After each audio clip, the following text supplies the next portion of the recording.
Evet, iyi akşamlar. Metin nerede? Metin! Metin toku bağlayın. Şuraya bağlayın hemen Metin. Metin! Evet.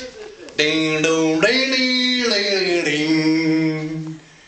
Bu hafta Kurtlar Vadisi'nin gösterimi vardı arkadaşlar.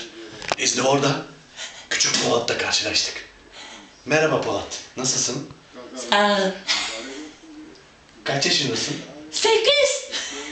8. Bu evet 8 yaşın tükürme ama.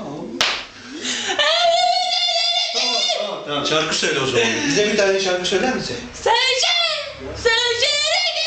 Söyleyeceğim.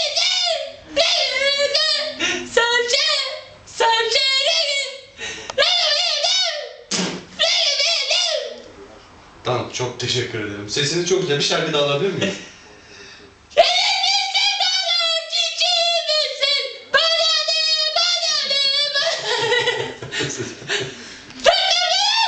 Tamam, teşekkür ederim. Hadi görüşürüz Polat.